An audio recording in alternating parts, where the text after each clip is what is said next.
The David Pakman Show at davidpakman.com.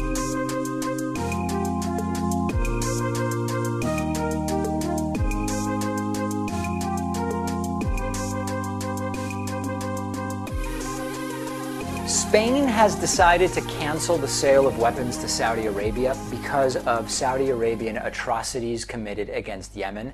And this is one of those, well, yeah, and also too little too late stories, but it's still a correct decision. I've been talking for years on the show about the immorality of these alliances with Saudi Arabia, including that alliance by the United States with Saudi Arabia, the weapons sales, the oil deals, the entire thing. When Saudi Arabia is one of the most brutal, oppressive, religious theocracies in the world. And the shared interest in Middle East stability has led not just to countries looking the other way when it comes to Saudi Arabia, when it comes to Saudi Arabia's repression of women and the public beheadings and everything else, but it's also led to just straight up backward decisions like putting Saudi Arabia on the United Nations Human Rights Council. It's difficult to imagine something more absurd than Saudi Arabia being on the United Nations Human Rights Council. But now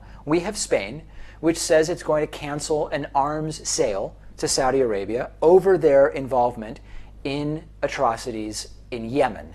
But it's not quite so simple because there's a contract in place, and now Spain and Saudi Arabia need to get together to negotiate around that contract that exists because Spain wants out, but they're party to a contract to make the weapons sale to Saudi Arabia. Other countries have also started to back away a little bit from arms sales to the United States, to Saudi Arabia, but not the United States. Donald Trump, of course, doing a record arms deal with Saudi Arabia 6 months ago, maybe 4 months ago, reported it to you at the time. But the sad reality of this is, while I support Spain not selling weapons to Saudi Arabia, and I would love it if the United States said, we're not going to sell weapons anymore to Saudi Arabia, every serious analyst of the situation is saying, you know, in the end, Saudi Arabia is going to get all the same weapons. The flow of weapons is going to continue. If Spain doesn't do it, some other country will make it up a little bit. Could well be the United States. Seems the U.S. is more willing than ever to sell Saudi Arabia anything that they want to buy. And we've seen Donald Trump get closer and closer and closer to the Crown Prince of Saudi Arabia, Mohammed bin Salman. And the trend is clear. The United States, whether it's a Republican or a Democrat, seems determined to continue doing business with Saudi Arabia. Yes, there are differences in the approach, whether it's a Democrat or a Republican, but we talk about political issues where Democrats and Republicans are very, very different. Net neutrality, many social issues, LGBT rights, long list of them. And then we talk about issues where Democrats and Republicans are basically equally or close to equally complicit in maintaining the status quo that we have. And part of that relates to campaign finance, part of that relates merely to self-preservation. I got here with the system that exists. Do I really want to change the system that we have? Because that I might push myself out of power. And the Saudi Arabia stuff, yeah, we hear from some Democrats about it. We hear about some resolutions that have been proposed, an amendment here or there that maybe someday will pass. By and large, there has been no serious effort at the top echelons of power in the United States to distance ourselves from Saudi Arabia in a serious manner. And then when it comes to Donald Trump and his growing love affair with Prince Mohammed bin Salman, Crown Prince, Trump likes the dictatorial authoritarian types. He's impressed with them, right? Trump likes Putin. Trump is impressed with Erdogan of Turkey. He likes Kim Jong-un, or thought he was a great negotiator or a smart guy or a great sense of humor, and, you know, makes great deviled eggs too while he's at it, whatever it was. Rodrigo Duterte from the Philippines, very impressed Trump was with how he was dealing with issues of drugs. the way he's dealing with that is by saying it's okay to just kill suspected drug dealers and users on the street. And clearly the Saudis fall under that umbrella as well for Donald Trump. It would be great if we had a leader that went in the total opposite direction, saying we're not going to sell a thing to Saudi Arabia. But unfortunately, not only is that not the direction we're going in, the United States is a bigger and bigger part of the problem with Saudi Arabia, and it sickens me. And I think that at this point, I would love to say the next step should be pushing for a total a halt to our relationship with Saudi Arabia. I think if we could get a reduction in the amount of weapons we sell them, that would be like a much more pragmatic first step, so to speak. We are actively making the problem worse. Good for Spain for doing this, even though they may be contractually obligated to sell Saudi Arabia some of those weapons. And even if they don't, Saudi Arabia is still going to get them because there are many, many willing sellers of those weapons to Saudi Arabia around the world. Hey, I want to do a quick update about when is the David Pakman Show leaving the current studio in Boston. I made this announcement earlier in the week. I'm not going to do it all again, but if you missed it, the sort of like 15-second version is we've been having massive problems at our current studio, noise, internet speeds, all sorts of stuff. We are moving to a state-of-the-art facility in Boston with much faster internet, proper soundproofing, etc., etc., etc.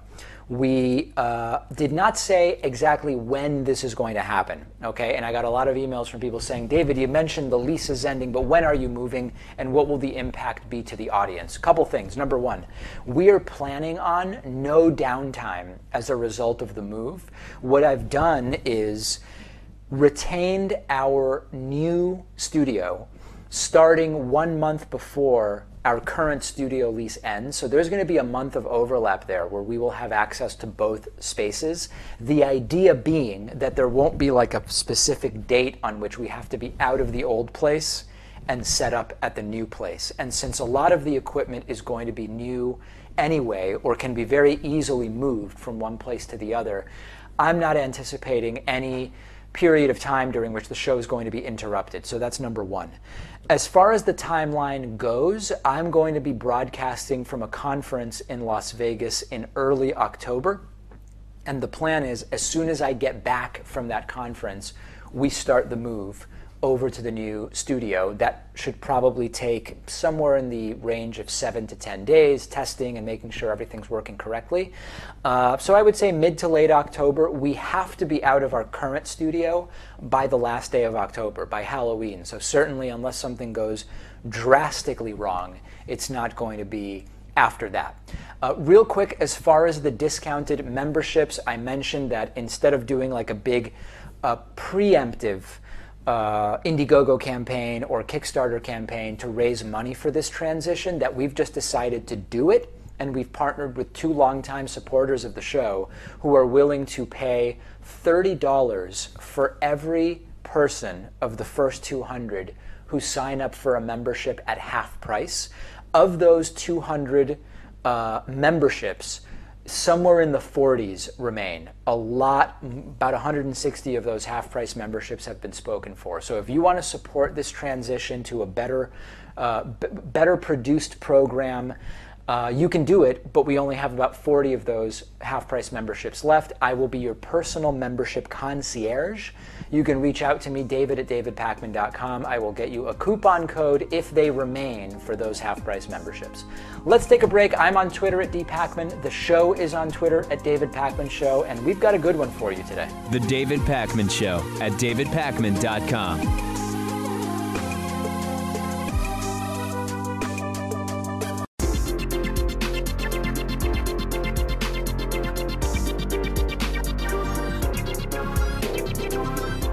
The David Pakman Show @davidpakman.com. Welcome back to the show. Let me very quickly thank two very special people. Marty Grimes, who is today's new David Pakman Show member of the day. Also want to say thanks to Stephen Russell, who's been with us since June of 2013, more than 5 years of membership. For Stephen, Marty, Stephen, thanks to both of you. Join them at www.joinpakman.com. Coupon code available if you want it. Vote soon 18 saves you 40%. And of course, don't forget about Patreon at patreon.com/David Pakman Show. If you want a simpler approach, just throw $1 a month at us, or however many dollars a month you would like. You can go to patreon.com/David Pakman Show. Let's go to the phones and see what's on people's minds. It's been a little while since I've taken phone calls. 617-830-4750 is always the number to call. Let's start with 682. Go ahead. Hi, David. This is Thomas again. Go ahead, Thomas. I was calling in to ask you about your thoughts on the current freak out of the right when it comes to what I'm trying to say is Alex Jones. He got basically banned from the internet, and anyone with a working brain just doesn't really have sympathy for him, except for people on the right who say, "Oh, that's a free speech issue." And I'm just wondering about your opinion on it. Is it really a free speech issue, given that he's done things that clearly violate free speech laws? Okay, so it's actually his violation of free speech laws or not is not what's at issue here. So you're right to be suspicious about whether it is or is not a free speech issue. It literally is not a free speech issue in the sense that the platforms he's been banned from are not regulated in a way that is similar to how government regulation would support or enforce freedom of speech. So quite literally, nothing illegal happened. Now, there are some people who are saying, yes, that may be true, but shouldn't some of these platforms, because they're so ubiquitous, be regulated as if they are government entities or pseudo-government entities? I don't think that's the answer, but if you want to do that, there's actually a legal infrastructure from dating back to the 60s that would enforce that. That's not what we have, so it's simply not a free speech issue. Companies have terms of service. There are those on the right who want to pretend like there's some kind of double standard on the left, saying, well, on the one hand, you don't want companies to be able to do whatever they want, and now you're saying you do want companies to be able to do whatever they want. No. The question is, was the company doing something legal or illegal? None of these companies have done anything illegal, Thomas, and right now it simply is not an issue of free speech. Yeah, I already kind of got that due to basic understanding of the First Amendment, but like I was just wondering, given what you said about making it a public utility, I also agree with you on that. I don't really feel like that's the answer, because I mean, even the government itself, it's not really quick to respond to every single defamation or slander. Yeah, I gotcha. No, and it wouldn't be making it a government utility, but that they would be bound by free speech in a similar way to a government entity. But it sounds like we both agree that's not what the case should be, and I really do appreciate the call. Let's see who else is on the line. Why don't we try our caller from the 443 area code? Taking calls, seeing what's on people's minds. 443, go ahead. Hey, David, how's it going? This is Brian, first-time caller. I just wanted to say thanks for the show. Thank you do, it's great. I just had a quick question. It may seem like a stupid question, but when I think about it, it kind of seems like there's obviously a more nuanced answer to this, so hopefully you can help me out. Okay. I was wondering if you could help me out with a few. Is there any questions you can ask someone to sort of figure out what actual political affiliations they are, or what they closely identify with? Because I feel like today a lot of people that would support Trump may actually identify more with progressives, but just not know it. So I was wondering if there's a few questions that I could maybe ask a family member who may or may not be a Trump supporter, these questions to then prove to them that they aren't actually a Republican, that they're actually a progressive. Or I mean, I know there's a lot of nuances with the different parties now, but is there anything that could actually identify someone as a specific party based on a few questions? Well, there's two different things there. There's party identification, but then there's political orientation. So party identification is just what party do you identify with? That's less interesting. I think the more interesting thing would be, are your political beliefs actually not aligned with the party you think you identify with? So there's no short list. Like if you ask people, does the government have some basic right, some basic duty to provide everybody with some level of health care regardless of whether they can pay for it or not? That is really popular. That's like 70 to 80% yes from the country, but only like 30-something% of Americans are registered Democrats or even less. And Republicans aren't of that mindset. So like there's a literal mathematical incongruity there that doesn't make sense. I think it's better to come up with ways to ask political issue questions in a nonpartisan way. So like what I just said was not, do you believe in socialized health care? Do you want total free market? Like if you use those buzzwords, people will get on the defensive right away.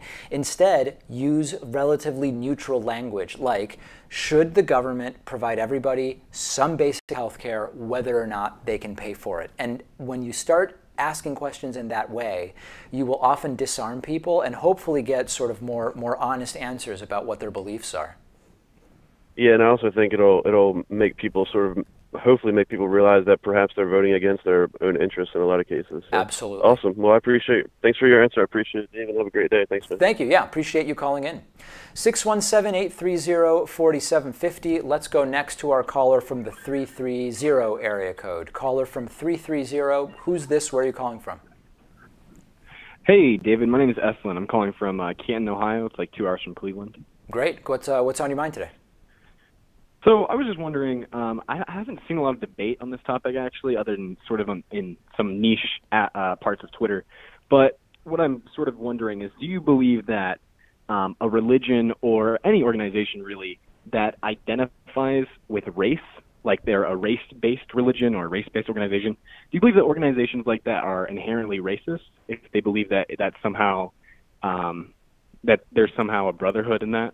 So let me see if I understand. If there was a religion, like for example, I don't know, not Christianity, but we'll call it like, I don't know, Black Christianity, where only Black Christians are allowed in, or like when you say that the group is exclusionary, are you talking about in the legal sense, or are you saying that as a sort of self? Because I think you would run into problems very quickly if you say literally you can't be here unless you're of a certain race. But you're saying if they simply say that as a group, that's how they see themselves?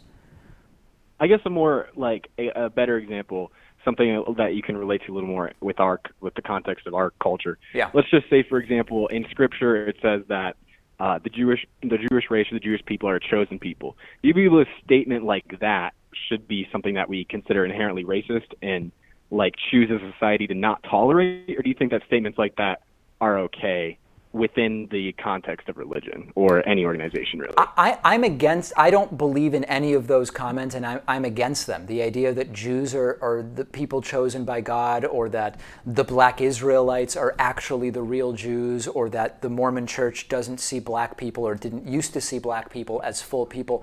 Like, I'm against all of that. I don't think any of it is legitimate, but I guess I'm unsure whether you're asking me whether legally it should be okay for a religion to say that. Mm-hmm.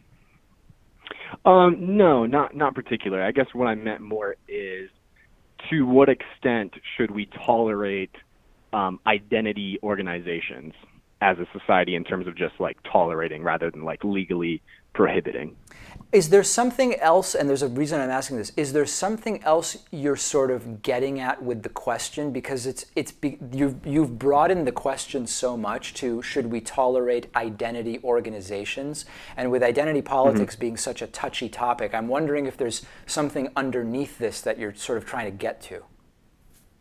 I guess the larger question would mostly just be, are like race-based organizations inherently racist? Like, if there's any sort of inherent racism in that, or if it depends from a case-to-case basis. I think So it does depend. I think it does this depend. on- I think that there Okay.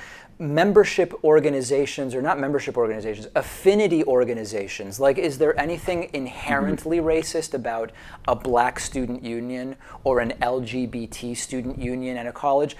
Not inherently, because they're not necessarily looking to subjugate others. They're creating a meeting point for people who are part of a certain group. So it's not inherently racist. The problem is that very often those types of groups in practice become discriminatory. And I think that's what we have to really have a problem with.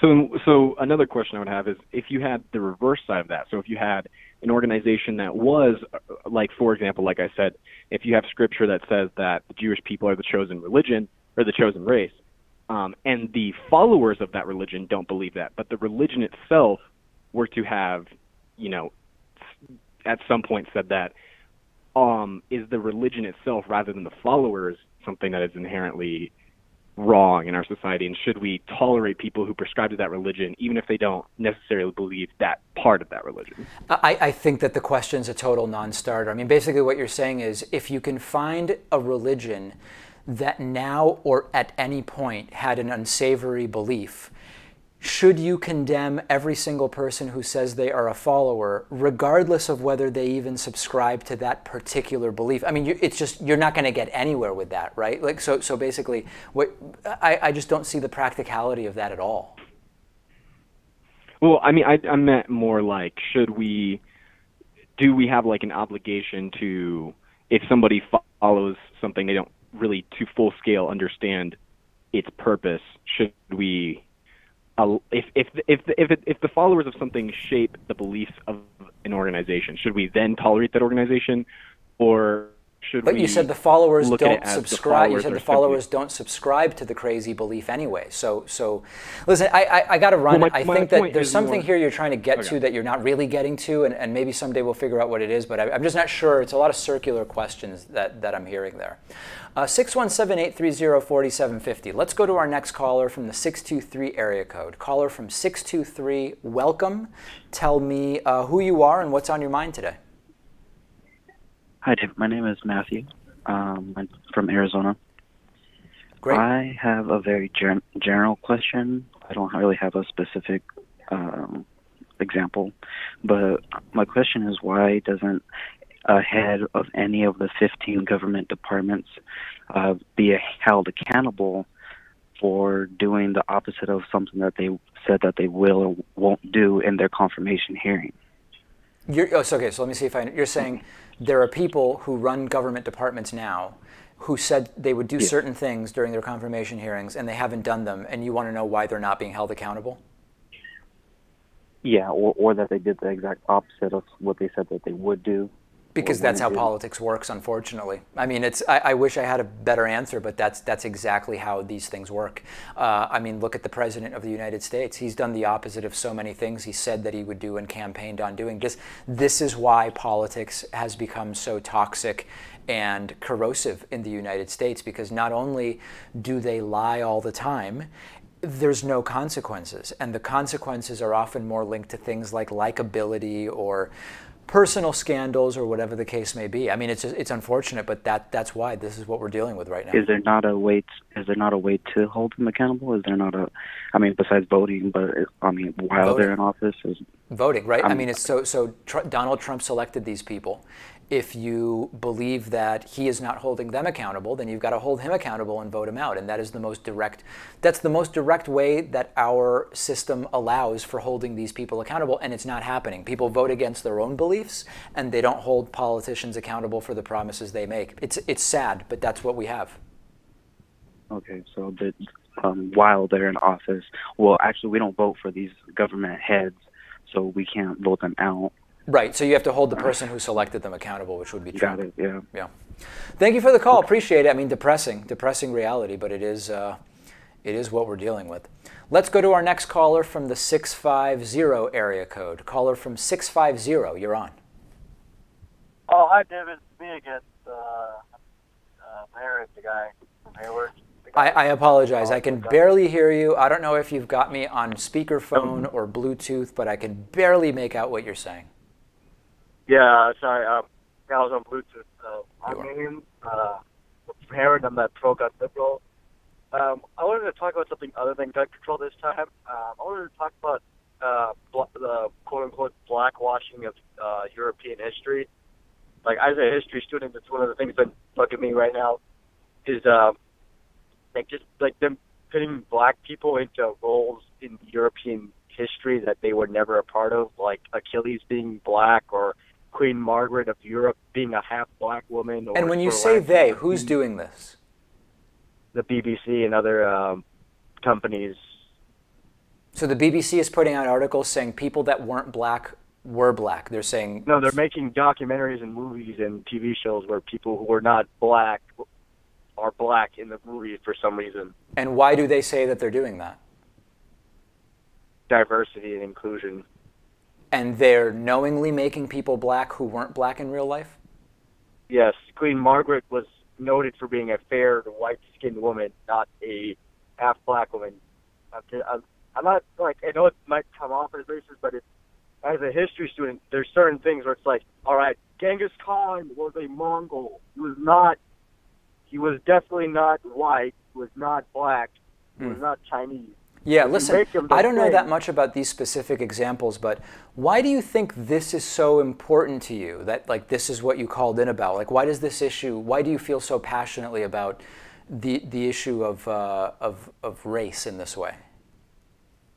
Because it's, as a history thing, or I study history and I'm becoming a history teacher, and when you mess up facts like, when you mess up facts or you politicize history without understanding of it, yeah, it kind of makes me pissed off. It's like,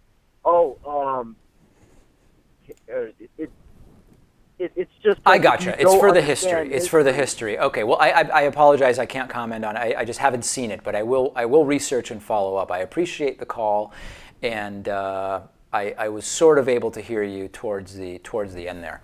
Let's go to our next caller from the 772 area code. Caller from 772, go ahead. Hi, David. This is Andrew from South Florida.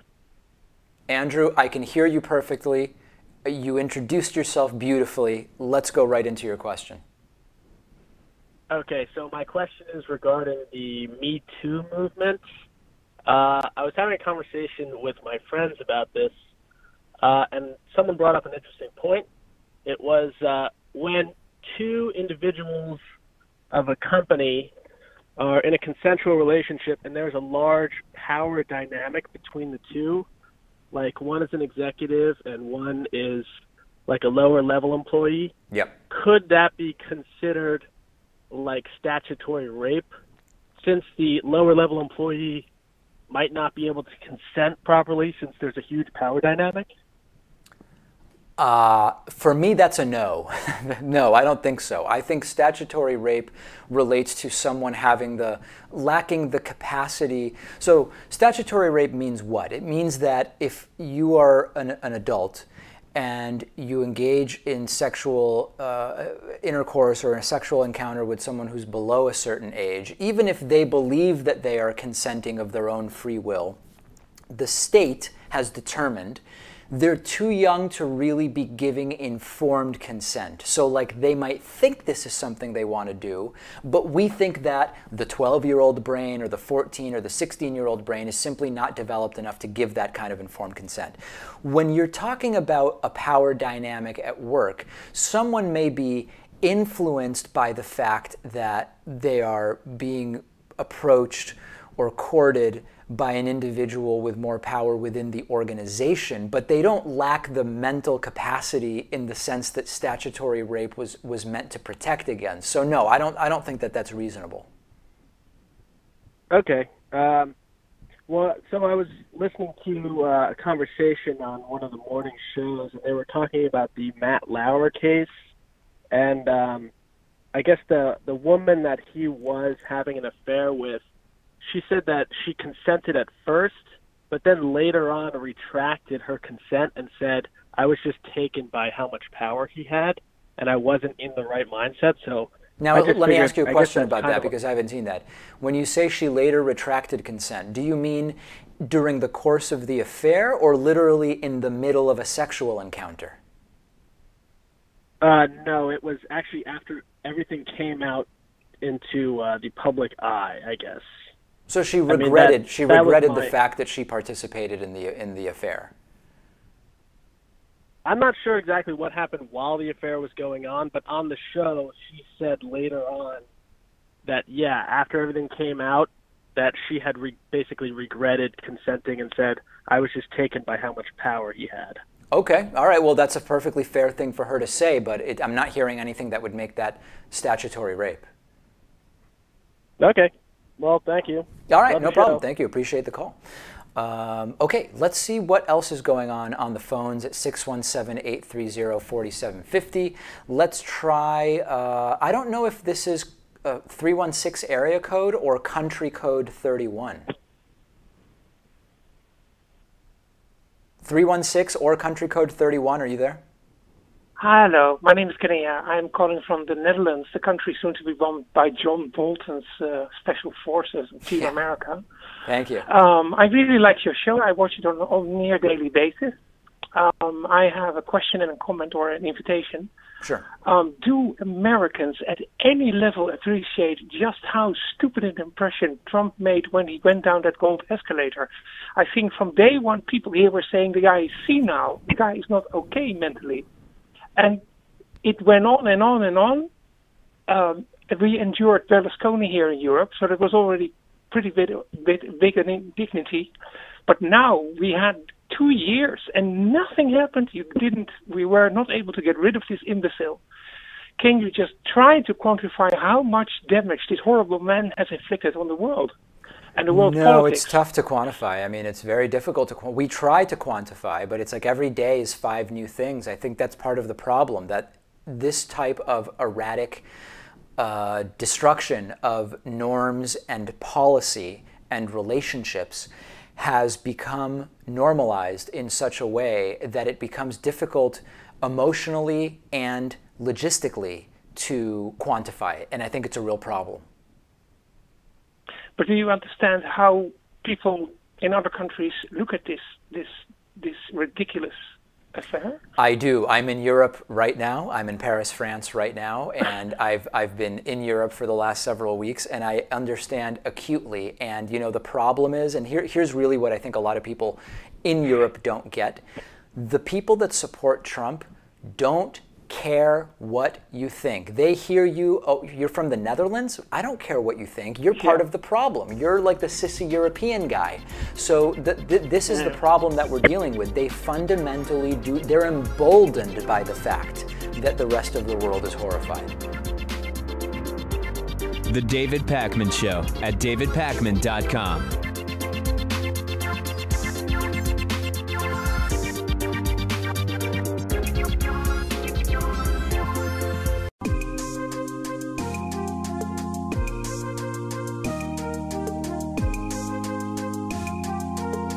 Welcome back to the David Pakman Show. For this week's classic interview, we're going back to my interview with James Lansberry. James says that religious employers should not cover birth control. This is very relevant in the context of the Brett Kavanaugh confirmation hearings. This is very relevant in the context of my conversation with Andrew Seidel earlier this week about separation of church and state. Great interview that we are going to go back to from March of 2012 with James Lansberry. Let's take a look. James Lansberry is the president of Alliance of Healthcare Sharing Ministries. James, great to be with you today. Let's just get right into it. Why should Catholic or other religious employers have the ability to exempt coverage for something like contraception on a religious basis? Well, every American should have the liberty to decide exactly what they want to cover with their health insurance policy as an employer. I think that we're irrespective of individual religious freedoms, every American should have that kind of liberty. The employer should be able to decide whether or not to cover health insurance, whether to include maternity, birth control, any other topic that they might want to consider to cover in their employee plan, or not at all. And so when you extend that into then from general liberty into religious liberty, every American also ought to have the freedom to be able to exclude from their insurance policy anything they find morally objectionable. I mean, this is historically goes back to the Hyde Amendment for Medicaid funding that has occurred every single time Congress appropriates money for Medicaid. The Hyde Amendment has been included in that under the principle that Americans shouldn't be forced to pay for abortion with their taxpayer dollars. Okay, but now you're talking about abortion. I'm talking about simply contraception. Sure, but the principle is still the same when it comes to contraception. The reason that Americans shouldn't be forced to pay for abortion is because a significant portion of Americans find abortion to be morally objectionable. Well, for Roman Catholics and for some Protestants, paying for birth control falls under that same moral objection. And to force them with their own private funds to pay for something they find morally objectionable is a violation of that same principle of religious liberty that's contained in the Hyde Amendment. Isn't it contradictory, though, because so many who describe themselves as pro-life are against abortion, but they also want to support policies like limiting affordable access to contraception? Isn't that simply going to cause and lead to more pregnancies and simply as a numbers game, even more abortions, which is what they're trying to prevent, they claim? Well, it may cause more pregnancies. The issue is whether or not access to contraception is actually being limited. And so if we're going to argue from a principle that not covering it with $0 in copay on an insurance policy for employees limits access to birth control, I think that's a ludicrous argument. You know, women who want access to birth control have found access to it over the years. And not having it covered on your insurance plan is a very small limiting access compared to having to go and get a doctor's prescription before you can actually buy those birth control pills. Yeah, I don't think so, though. I mean, we've seen, I mean, Republicans have been trying to prevent people like Ms. Fluke, who Rush Limbaugh eloquently called a slut the other day, from testifying about how difficult it actually can be, $1,000 a year, something which a college student may not have access to. So we have plenty of evidence, but what you're saying is there's no evidence that not having birth control might not increase pregnancies? Is that what you said? No, I said there's no evidence that having to pay for it out of pocket presents any greater of an obstacle to getting birth control than having it covered under your insurance plan with zero copay. Because as soon as you cover that insurance under your insurance, that birth control with zero copay, all that does is move the cost from one to pool of money to another pool of money, and either the employer is going to have to pay for that, which is going to end up with lower wages for the employee, or the employee is going to have to pay for that through their insurance premium somewhere. No, I don't buy that argument. You know why I don't buy that argument? Because we're talking, look at all the suite of things which are covered by health insurance. You're talking people are going to net downwardly adjust the wages based on the addition of birth control coverage when you're talking about someone. That's not really a good argument, I don't think. I don't think anybody buys that. Whether anybody buys it or not doesn't change that it's actually economically true. Whether the wages actually get adjusted downward or whether they just move upward with more slowness doesn't change anything. The employer can still, the cost of employing an individual is still the same whether or not they pay it out all in wages, whether it's part of an insurance package, whether it's part of taxes that are associated with that. The cost of employing an individual is still the same, and the market is going to adjust those wages plus benefits into a comfortable position over time, no matter what we force the employer to pay for. Sure, and it's certainly the thing that will drive it way up is when they have to start covering all of the pregnancies, which will result from not having access to birth control. But let me go into another angle here. For example, actually, that's not true. Insurance companies have done the actuarial studies, and actually providing birth control in the aggregate has not shown itself to lower costs in the aggregate at all versus just covering the maternity care that would go along with that. Yeah, otherwise, insurance companies would already be covering this for free because it would make complete sense to them and it would maximize their profits. Well, you don't have to force insurance companies to do something that saves money. James, it does make complete sense. It's for religious reasons that they don't want to cover it. But I don't want to get bogged down on that. We'll have to agree to disagree, and I don't have that study in front of me, so we'll have to save that for another time.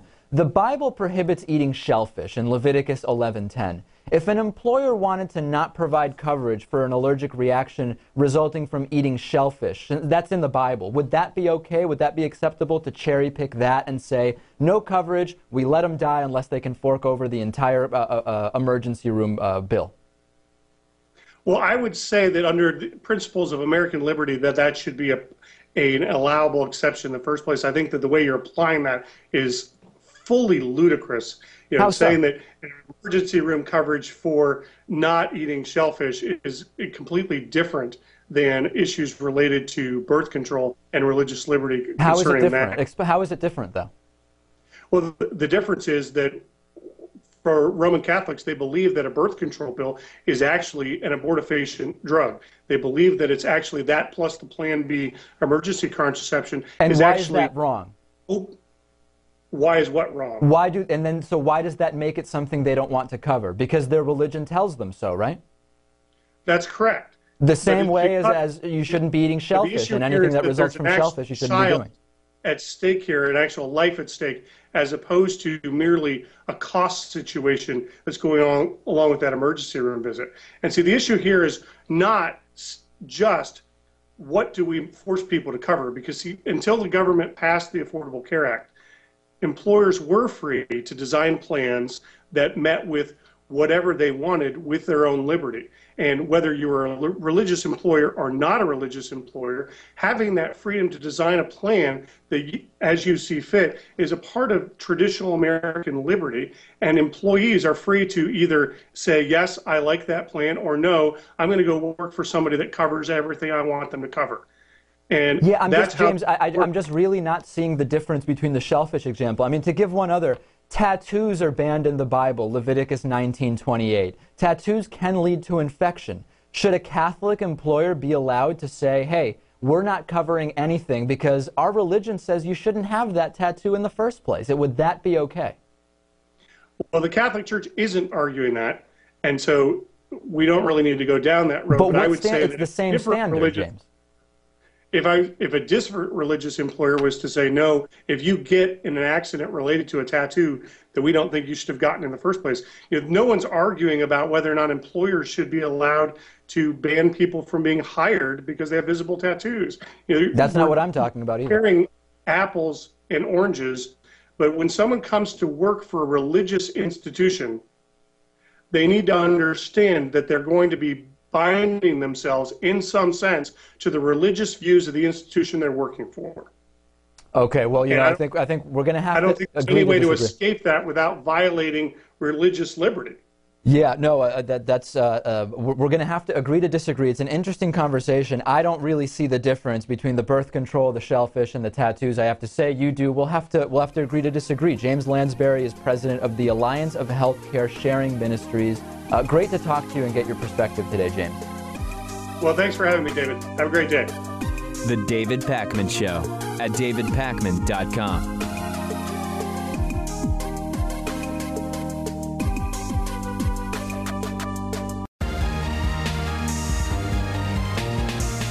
The David Pakman Show at davidpakman.com. All right, let's get into audience questions for the week. Very, very good questions came in this week. First and foremost, David, which would be more damaging to Donald Trump if released, the PP tape or his tax returns?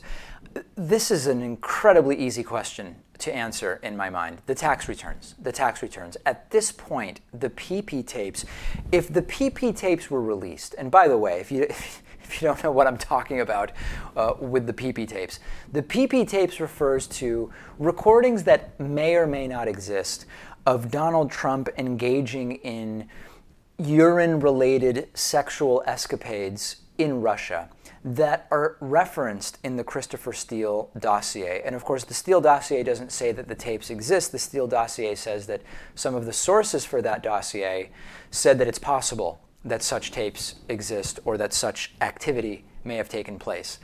Between the people who will simply write it off as doctored video and those who simply don't care what it is that Donald Trump did, ignoring, of course, whether he's been lying about this stuff all along, and the reality that tons of people voted for Trump despite the fact that he did much more, what's the word, worse things. I mean, in the end, if Donald Trump is into whatever it is that he's into sexually, it doesn't really relate to who he is as a president, making fun of disabled people, not knowing anything about economics and trade and all of that other stuff.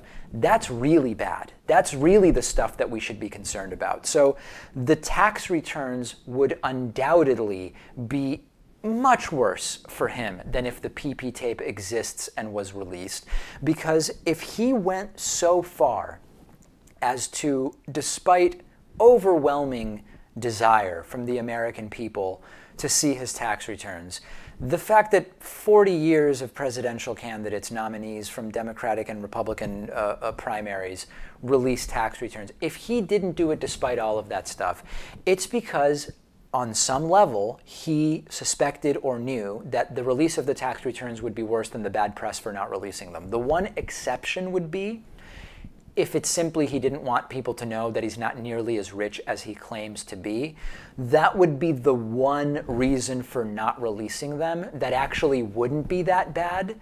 It just shows how sort of vain and naive, not so much naive, but really just vain and sort of pompous and self-aggrandizing Trump is, that would not be quite so bad. But there is no question in my mind that the release of the tax returns would be worse. If you disagree, if you think that the release of the PP tapes, if they exist, would be worse for Trump than the release of his tax returns, please let me know. I want to hear from you because I just don't see it. Next question today, and of course you can submit questions however you want. Twitter, Instagram, Facebook, email, I don't know what else. Call in during live calls and ask a question. Voicemail at 219-2-DAVID-P. Next question. Hey, David, the same people that are against political correctness and language policing are now talking about incels as a group that has to be rescued and babied. Why not forget the political correctness and authoritarian language policing and call them what they are, losers who can't get laid, who sit around posting memes on the internet? Okay, so what are incels? That's the first question. Incel is a contraction for involuntarily celibate. Involuntarily celibate. The idea basically means you're celibate despite the fact that you don't want to be celibate. You would like to be engaging in sexual encounters, but you're unable to because of something that's going on that is beyond your control. Or maybe not beyond control, but something about you is preventing you from being able to find sexual partners. Yeah, there is a hypocrisy there, because there is a movement now that, on the one hand, boasts about being against political correctness and language policing and for people saying whatever they want, whatever they feel all the time. But at the same time, they've taken the perspective on this incel thing that because it's so damaging to society to have involuntarily celibate people, and people like Jordan Peterson have made the case that there are, even terrorist attacks that aren't based on religious beliefs or mental illness or bad family upbringing or whatever, but are because the individual who committed the terrorist act was involuntarily celibate. There are those who say we need to really coddle these people and sort of create a de facto safe space for them where they can have sex, despite the fact that the free market of dating and finding sexual partners seems to lead to them not being able to find those sexual partners. You've identified a glaring double standard. There's no way that I can even mitigate it. It is what it is. It's a huge double standard. If you are for the free market determining outcomes, if you're against equality of outcome, if you are against propping up those who are lacking in a certain area, despite the fact that they may not have, quote, earned that support, how can you say that we need to baby incels and figure out way to force them onto others as sexual partners? It makes no sense. It's absolutely ridiculous. And these people should certainly look in themselves and figure out, wait a second, if I'm subscribing to so many of these ideologies, being against equality of outcome, being against language policing, finding political correctness to be hugely damaging, why am I not simply saying, hey, these are dudes who can't get laid and that's their problem and the free market should find a solution? I'm not saying that's necessarily my view. It's not that far off. I think providing health care to everybody is more important than finding sexual partners for people who are struggling to do that. But it's a huge double standard, and they should figure out that there are these massive inconsistencies there.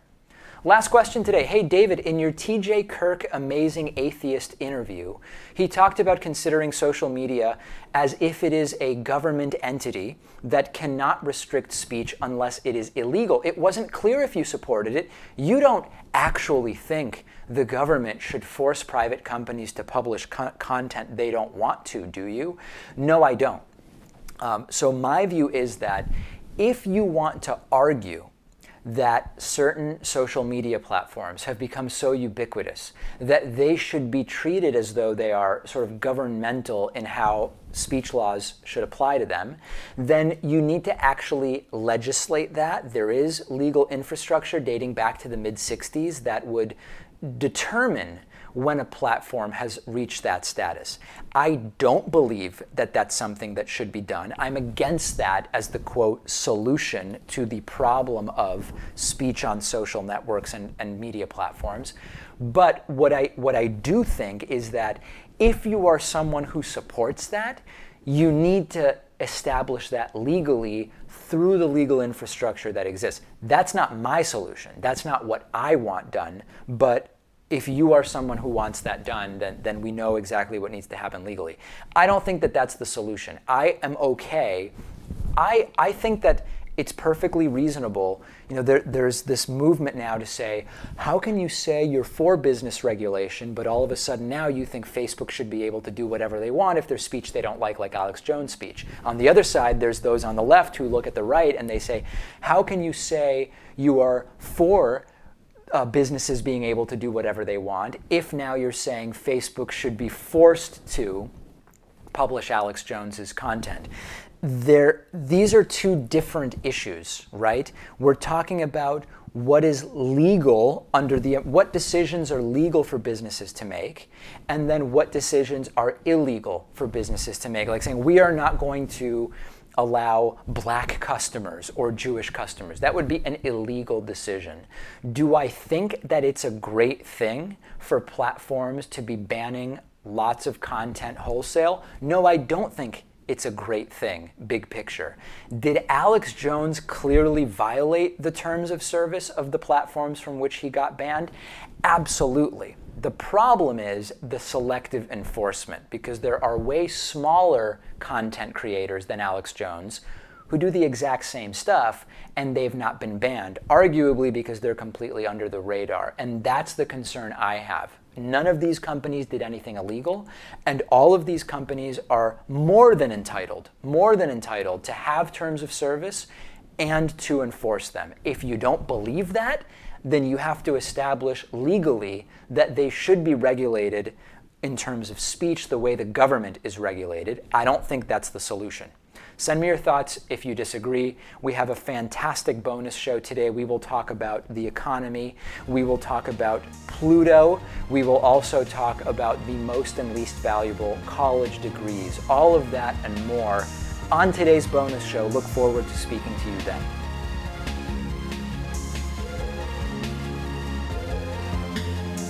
The David Pakman Show at davidpakman.com.